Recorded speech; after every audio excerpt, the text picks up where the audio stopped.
Hello students, good morning. पहा, आपण तुमचा इयत्ता 8वीचा सामान्य विज्ञान या पुस्तकातील नवीन टॉपिक सुरू केलेला आहे.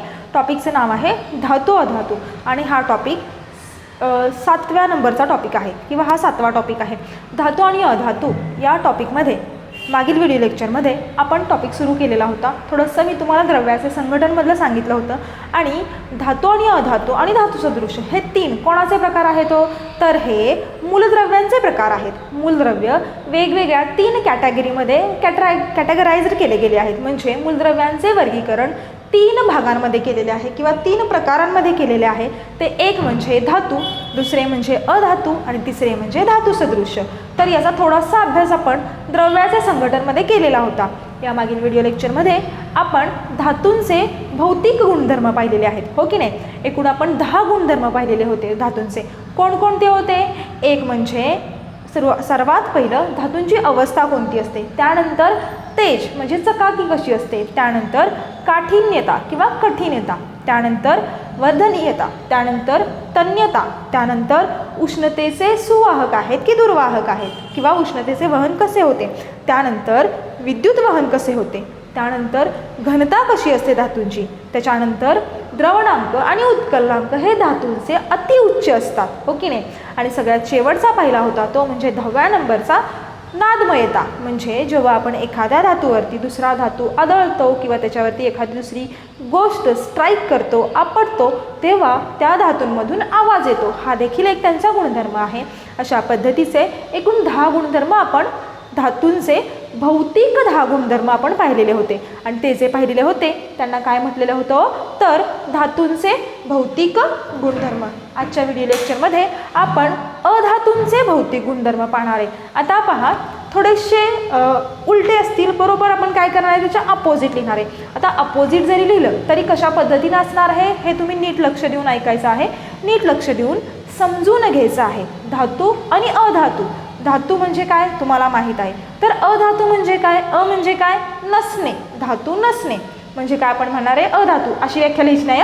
मी अधातू म्हणून ते शब्दावरून सांगितलेलं आहे अशी व्याख्या लिहायची नाही. तुम्हाला व्याख्या कुठेही विचारली जाणार नाही. सरळ तुम्हाला काय विचारले जातील? गुणधर्म विचारले जातील. आणि ते कोणते गुणधर्म असणार आहे तर भौतिक गुणधर्म असणार आहे. सो आजच्या व्हिडिओ लेक्चरमध्ये आपण काय पाहणार आहे? अधातूंचे भौतिक गुणधर्म.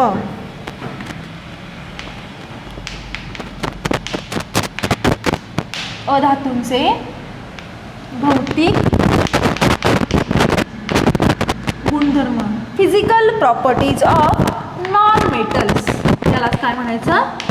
Physical properties of non metals.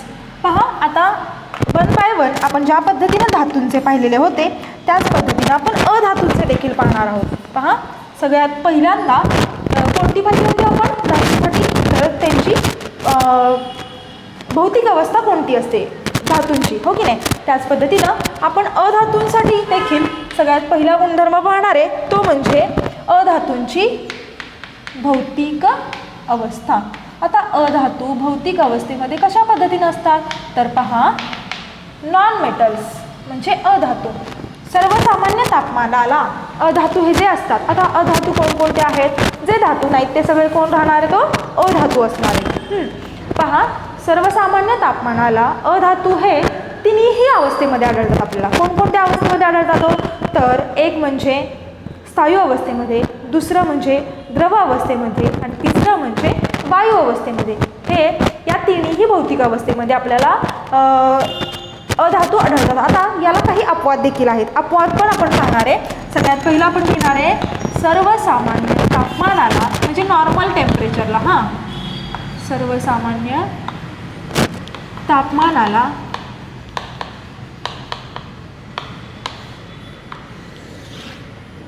अधातू हे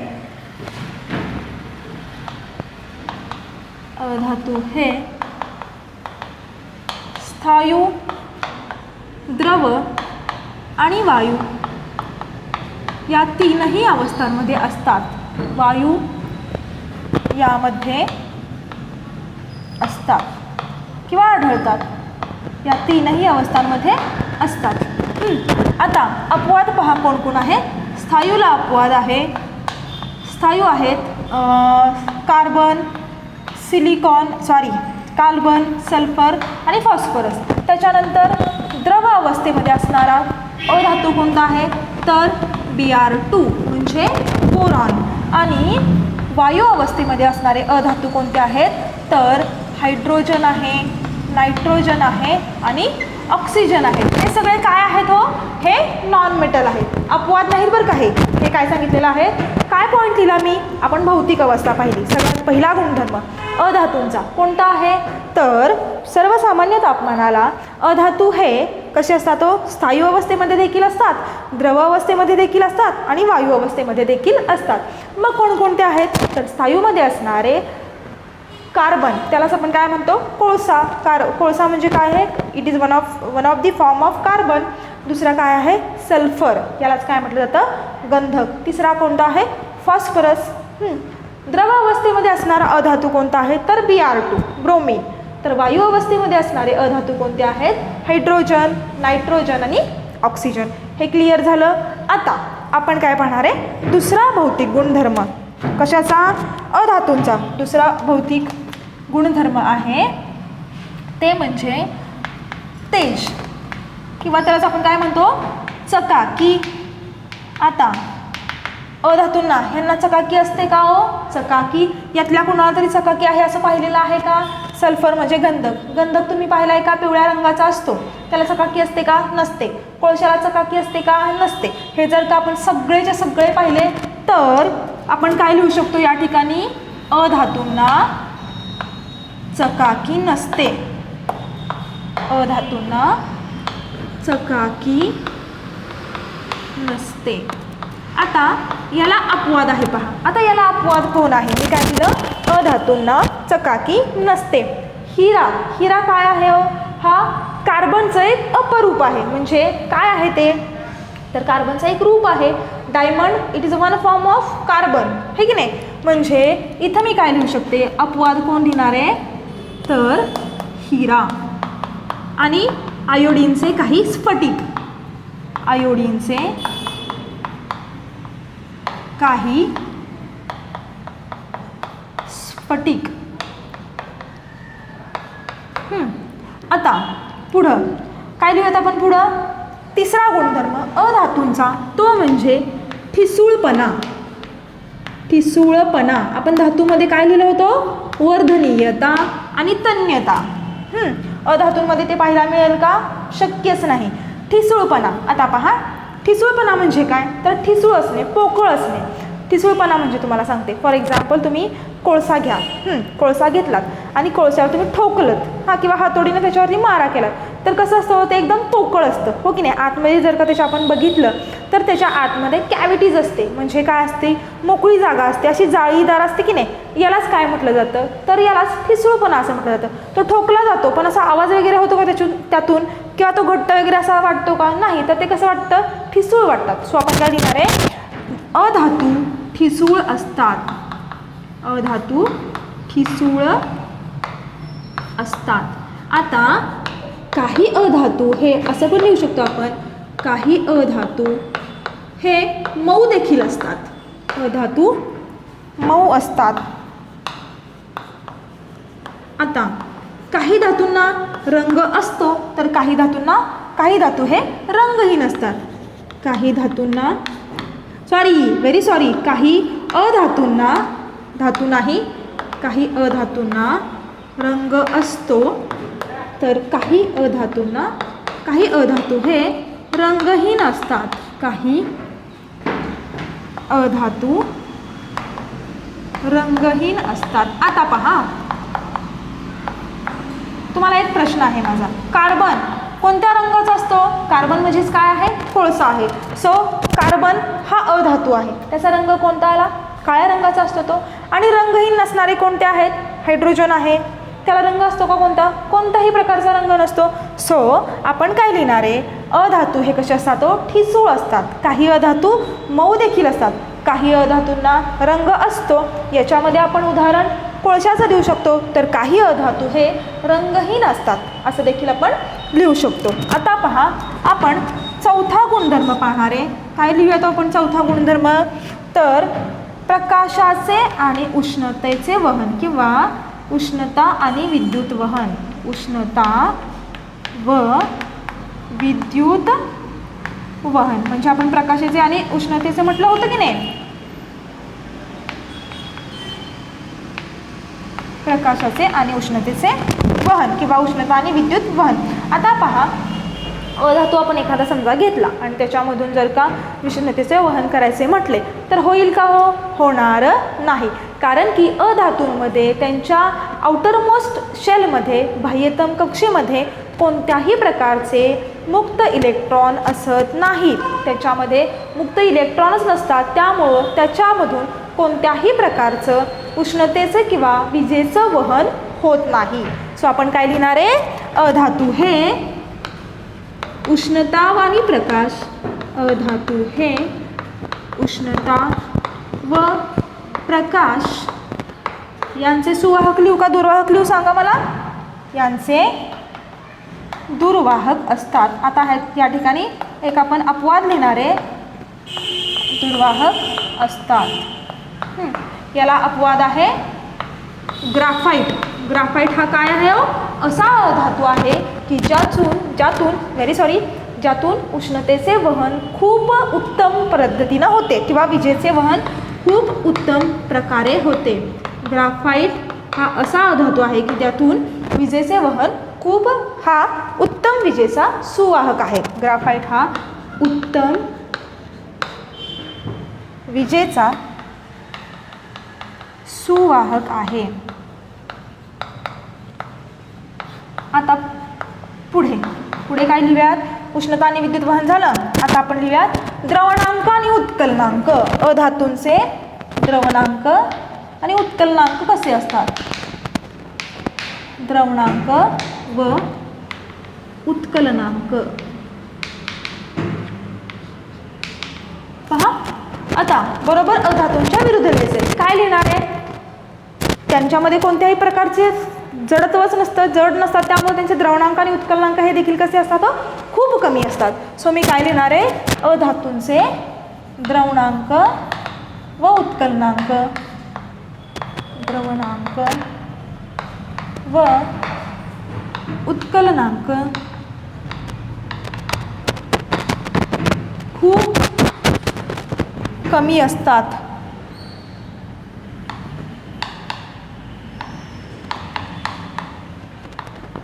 त्यानंतर आपण काय लिहूयात? घनता. अधातूंची घनता कशी असते? बरोबर धातूंच्या विरुद्ध लिहिणार. धातूंमध्ये कशी पाहिली होती आपण? धातू हे अतिउच्च घनतेचे असतात. सो या ठिकाणी आपण काय लिहिणार आहे? अधातू हे अधातूंची घनता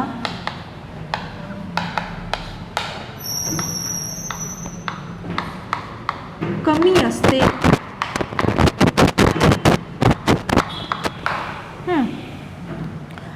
आणखी काय लिहू शकतो? वर्धनीयता आणि तन्यता हे तर गुणधर्म त्याच्यामध्ये असणारच नाहीत.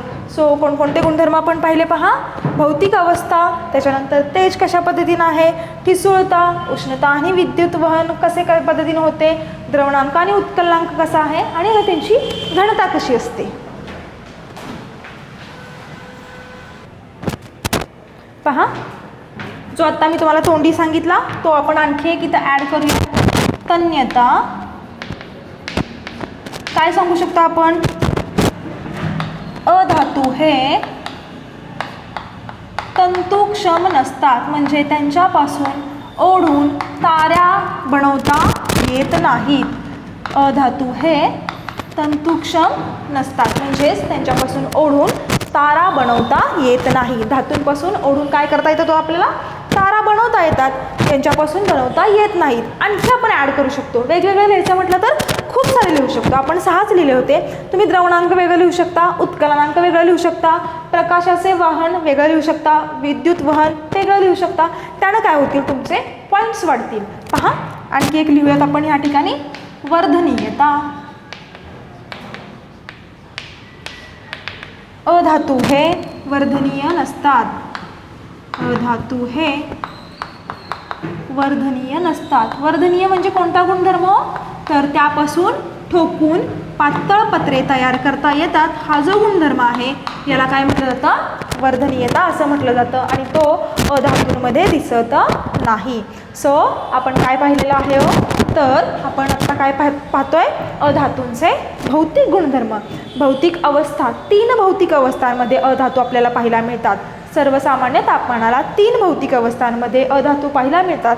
ते म्हणजे स्थायू, ते म्हणजे द्रव आणि तिसरं म्हणजे वायू. ओके. त्यानंतर आपण काय सांगितलं, धातूंना चकाकी नसते. अपवाद कोण आहे त्याला, हिरा आणि आयोडीनचे काही स्फटिक, हे काय आहे, तो अपवाद आहे.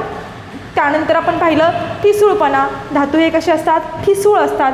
काही धातू काही अधातू हे ठिसूळ असतात आणि अधातू हे मऊ असतात. काही अधातू हे रंगहीन असतात, तर काही अधातूंना रंग असतो. त्यासाठी रंगासाठी कोणतं उदाहरण घेतलं होतं आपण, कोळशाचं किंवा कार्बनचं. कार्बनचा रंग कोणता असतो विचारलं तर तुम्हाला सांगता आलं पाहिजे की काळ्या रंगाचा असतो कार्बन. त्यानंतर उष्णतेचे आणि विद्युत किंवा उष्णतेचे आणि प्रकाशाचे ते दुर्वाहक असतात.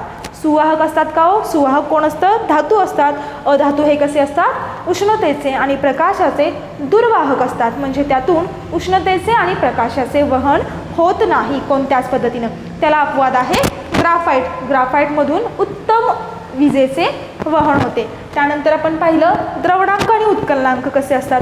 द्रवणांक आणि उत्कलनांक हे खूप कमी असतात. त्याच पद्धतीनं अधातूंची घनता ही देखील कशी असते हो, कमी असते. त्यानंतर अधातूंमध्ये तन्यता म्हणजे हा गुणधर्म नसतो, म्हणजे ते तंतुक्षम नसतात. त्यांच्यापासून ओढून तारा तयार करता येत नाहीत.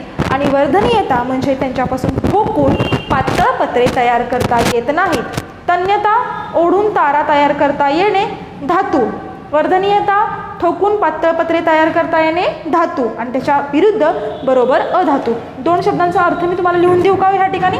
पहा, तुमचा ह्या 2 मध्ये गोंधळ होतं. तन्यता म्हणजे ओढून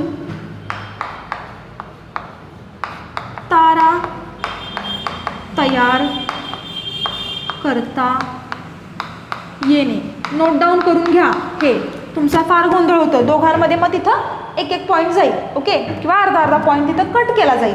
हां, आणि इथं लिहा दुसरा वर्धनीयता. ह्या दोघांमध्ये तुमचं जम्बलिंग होतं, लक्षात येत नाही तुम्हाला. त सांगितलं तरी ते लक्षात येत नाही. सो इथं काय लिहूया, ठोकून पातळ पत्रे तयार करता येणे हा जो काही गुणधर्म आहे याला वर्धनीयता म्हणतात. लक्षात राहील, हे तुमच्या वहीमध्ये नोट डाऊन करून घ्या. आता पहा, आपण तिसरा प्रकार पाहणार आहे मूलद्रव्याचा, तो म्हणजे धातू सदृश्य. आपण कोणते 2 पाहिले हो, मागील व्हिडिओ लेक्चरमध्ये आपण धातूंचे भौतिक गुणधर्म पाहिले. आत्ताच्या व्हिडिओ लेक्चरमध्ये अधातूंचे भौतिक गुणधर्म पाहिले. आता आपण काय करूयात, धातू सदृश्य कोणाला म्हणतात ते पाहूयात. धातू सदृश्य म्हणजे काय पहा, अशी काही मूलद्रव्ये आहेत की जे धातू आणि अधातू या दोघांचे देखील गुणधर्म दाखवतात. त्यांना धातू सदृश्य असे म्हणतात. सो या ठिकाणी आपण पॉईंट टाकूयात, धातू सदृश्य.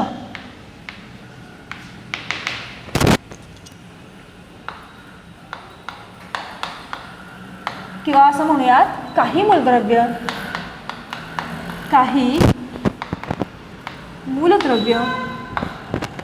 हे धातू आणि अधातू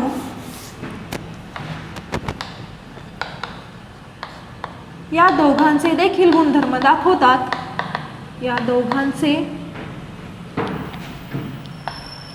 देखील गुणधर्म दाखवतात.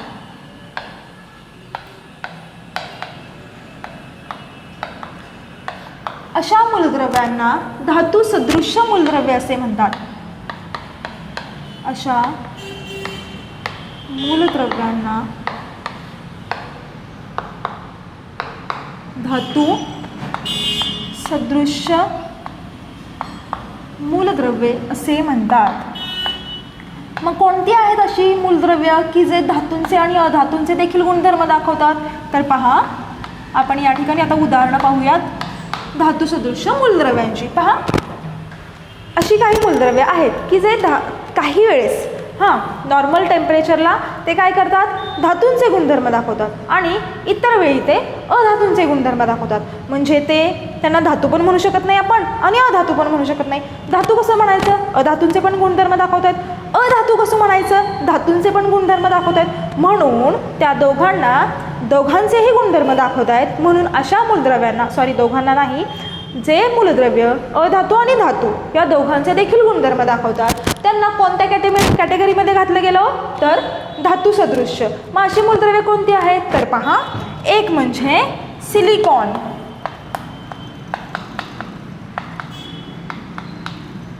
सिलिकॉन याचं संज्ञा काय आहे हो, Si.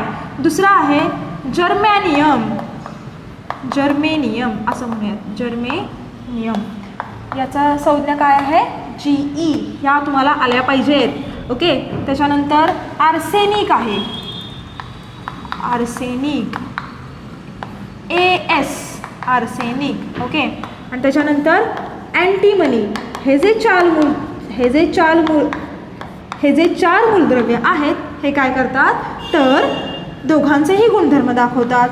म्हणून यांना धातू सदृश्य मूलद्रव्य असं म्हटलं जातं. लक्षात आलेलं आहे, लक्षात राहील. कोणकोणते आहे तो, तर सिलिकॉन, जर्मेनियम, आर्सेनिक आणि अँटीमनी ह्या चौघांना म्हणायचं धातू सदृश्य. का, तर हे दोघांचे देखील गुणधर्म दाखवतात, धातूंचे पण दाखवतात आणि अधातूंचे देखील दाखवतात. लक्षात राहील. काय काय पाहिलेलं आहे आपण सगळ्यात पहिल्यांदा काय पाहिलं, धातूंचे भौतिक गुणधर्म पाहिले, त्यानंतर अधातूंचे भौतिक गुणधर्म पाहिले. दोन्हीसुद्धा पॉईंट्स खूप महत्त्वाचे आहेत. तुम्हाला गुणधर्म लिहा म्हणून हे विचारलं जाईल. धातूंचे अधातूंचे दोघांचेही आपण भौतिक गुणधर्म पाहिलेले आहेत, हे लक्षात ठेवायचं. आणि त्याच्यानंतर आपण काय पाहिलेलं आहे, धातू सदृश्य म्हणजे काय, आणि हे तीन जे आहेत हे आपण मूलद्रव्यांचे प्रकार म्हणून देखील शिकलेलं आहोत. यांनाच काय म्हणायचं, तर मूलद्रव्यांचे प्रकार असे देखील म्हटलं जातं. तुम्हाला विचारलं जाईल की मूलद्रव्यांचे प्रकार कोणते, तर सांगता आलं पाहिजे बाबा, धातू, अधातू आणि धातू सदृश्य हे तीन काय आहेत, मूलद्रव्यांचे तीन प्रकार आहेत. सो व्यवस्थित लक्षात ठेवायचे.